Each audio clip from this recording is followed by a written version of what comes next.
Na dnešek je vypsaný 90-kilometrový task. Startek kvůli náročné logistice až večer na 2, když letět by se dalo už od 11. Před startem se motám těsně vedle startovní kružnice, ale hlídám si, aby do ní nevlídl. Když zazní startovní výstřel, všichni ostatní piloti vyrazí, tak zkontroluji hodiny a vidím, že už fakt můžu letět. Jonáš, který byl kousek ode mě, se ale po chvilce začne vracet. Kouknu na přístroj a vzdálenost k dalšímu otočňáku se zvyšuje. Kilometr od startu vyhodnotím, že si Fly Sky High musel splést, přepnu na další otočňák a letím dál. Ale červí pochybnosti ve mně pořád hlodá, jistý si jsem přeci jen tak na 90%. Takže to na druhém kilometru otáčím a vracím se zpátky na start. Nechci riskovat, že celý den poletím, a pak se to dostane 0 bodů. Já a Jonáš jsme nebyli jediný, které to potkalo. Další piloti se vraceli z 5. nebo dokonce 12. kilometru. Nicméně já jsem opravdu mohl letět dál. Pozdější analýza tracklogu potvrdila, že jsem kružnici protl až po startu.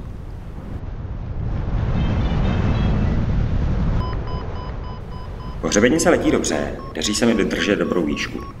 Postupně dolétám a předlétám Bčková křídla, Hausa,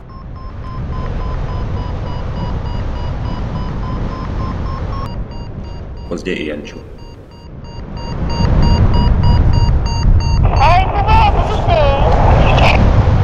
Ahoj Janičko, jo, to jsem já.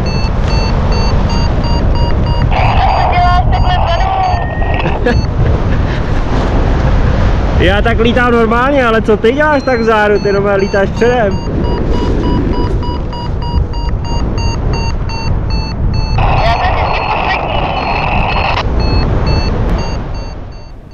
Na přeskocích mi i Bčková křídla uletávají, ale ve stoupácích se obvykle dostanu zase na dně.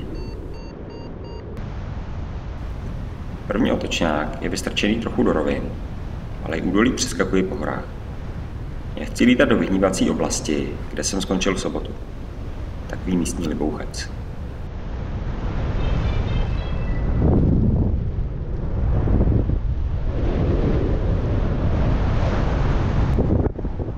Po píknutí otočňáku se zpátky k horám už nicméně nevracím a mířím až k hřebeni před údolí.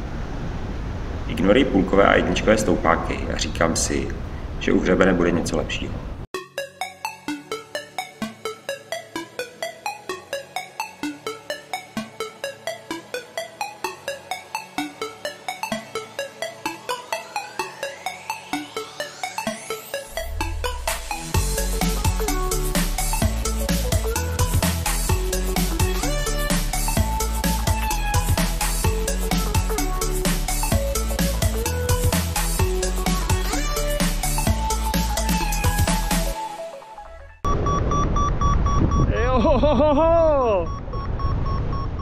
A taky, že jo. Vytáčím stoupák měsíce. Trvá půlkový výtah až do nebe. Navíc jsem jediný, komu se ho daří ustředit. Dalších snad 5 křídel, která se v oblasti taky motala. Je během pár minut kilometr pode mnou.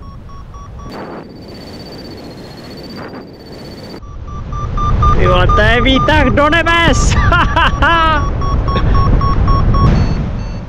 Ale po hřebeni se letí skvěle, potkám ještě několik pěkných stoupáků a držím se ve výšce kolem 2 kilometrů. Někdy to je spíš boj o to, abych neskončil v mraku.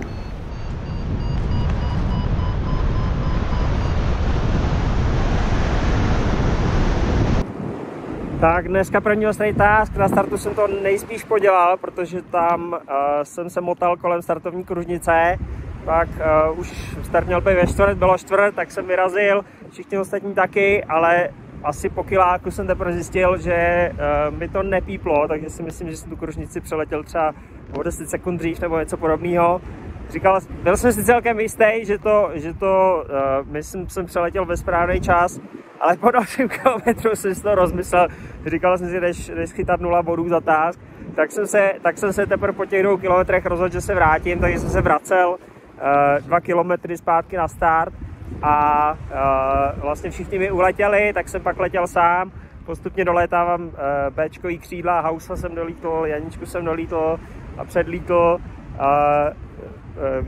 Jeden otočňák tam byl, jakoby dal se trošku dál doletět po hřebeni, anebo si zaletět do roviny, já jsem to chtěl letět po hřebeni, ale pak jsem dělal v rovinách, že točí stoupák, jsem to stočil, tím jsem ztratil trochu času, ale pinknul jsem si ho, něco jsem vytočil, tak jsem udělal zajímavý rozhodnutí, že jsem v rovinách byly, já nevím, půlky jedničky, tak jsem se rozhodl, že je nebudu točit, tak jsem se na ně vykašlal, říkal jsem si, že by to mělo stačit zpátky k hřebenu a taky, že stačilo.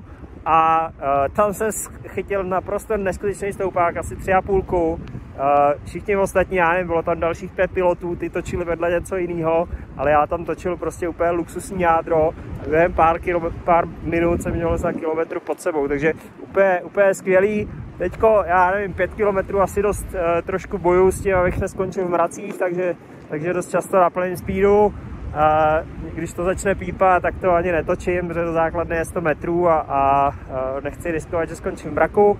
Ale do cíle to je ještě sakra daleko, teda teďko teprve se vracím zpátky ke startu, pak jsem si ještě vlastně za start, potom zase zpátky ještě do rovin, zpátky, takže jakoby cesta je ještě hodně dlouhá, dneska je celkově asi 90 km task, myslím, že to tak na 40 možná kilometrů, takže cesta je ještě dlouhá a uvidím, jak to půjde, ale zatím to chodí skvěle dneska. Druhý otočňák na druhou stranu od startu je opět vystrčený trochu do rovin. Když ho pinknu, tak se vracím k hřebeni a čekám opět zázraky, ale tentokrát se nekonají. Nastává skoro 2hodinové hluší okno, kdy to nechodí ani u hřebene, ani v rovinách.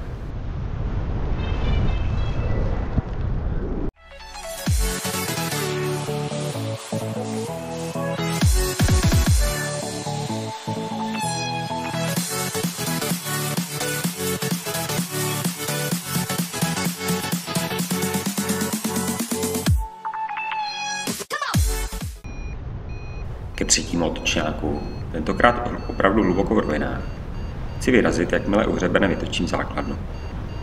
Ale to se mi nedaří, tak se vydávám už ve 2 kilometrech, tedy asi 500 metrů pod mraky. Na kopce teda nějak zázračně nefungujou, takže jestli to chceš letět rovinama, tak to možná bude dobrá volba. V rovinách beru každý prd, pomaličku se šinu k poslední otočce. Jakmile je pinknu, tak už se trochu směřuji s tím, že do cíle nedoletím a rozhodnu se vydat skoro přímo za šipkou, abych ze vzdálenosti ukrojil co nejvíc. Ale nakonec se k hřebeni přeci jen přilepím a ten mě zachrání.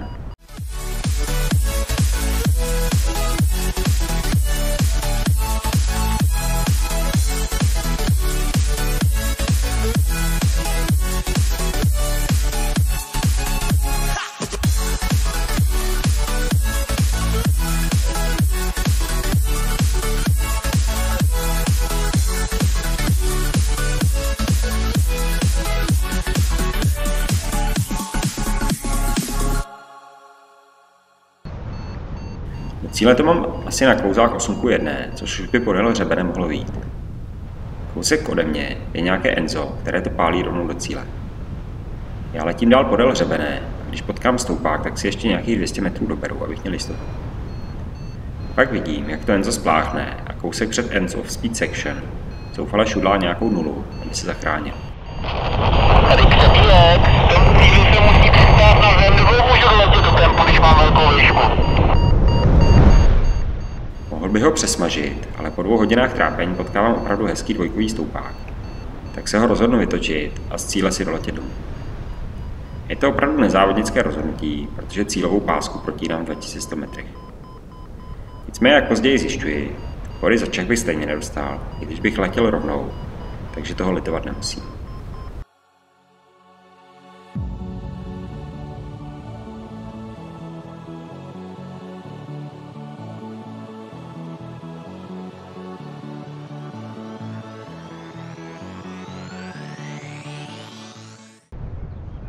Jsem opravdu rád, že se mi podařilo splnit můj hlavní cíl, a to sice doletět do cíle.